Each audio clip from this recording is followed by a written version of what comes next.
Hi there everyone, we're going to look at exchange rates today. Alright, so the exchange rate allows you to change money to different currencies. So really it's just a case of converting numbers using a multiple. But sometimes obviously knowing when to times or divide, it seems to be the thing that kind of people fall down on. Alright, so to convert a foreign currency, you must multiply it by the exchange rate. So if I've got £1 and I go to $1.40, so what is £25 in dollars? All right, so what you're expecting for every pound, you're going to have $1.4. So you're going to expect more.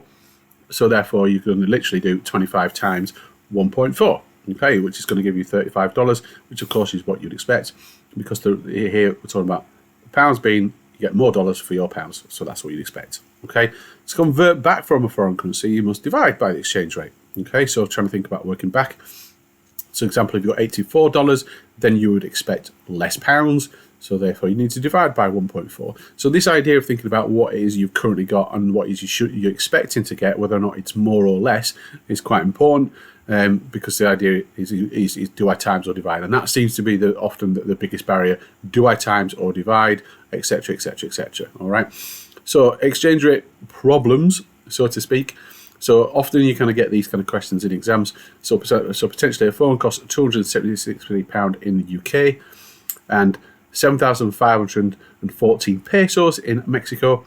Where is it cheaper? Give your answer in pounds. So you need to compare the two different prices in either pesos or pounds. Okay, so let's leave the £263 as it is, or we're going to change the. Oh yeah, we're going to change the £263. And we're going to convert the 7,514 to pounds so you can compare prices. Well, when we're thinking about this, again, you would expect, obviously you've got more pesos to the pound. So if this is the conversion rate here, then we're going to divide this by 24.8, aren't we? Okay, so 7,514 divided by 24.8 gives you £260. So actually the phone costs more in the UK, and it's £260, only £3 difference. So where is it cheaper? I'll give you an answer in pounds. It's cheaper in Mexico by £3. Okay, so same thing over here. So we've got pounds to euros. All right. So Tim takes £600 on holiday and returns with €240. How much did he spend on holiday? Give your answer in euros. Okay, so if we're talking about how much he spent in euros, then it's probably best to convert his spending and money took in euros. Okay, so let's have a look. So you've got £600. Let's convert that to euros. All right. Again, we're expecting more euros for our pound, so we need to times it by 1.12, which gives us 672. He returns with 240. So let's take away the 240, and he's left with So he spent 432 euros on holiday. Okay. So there you go.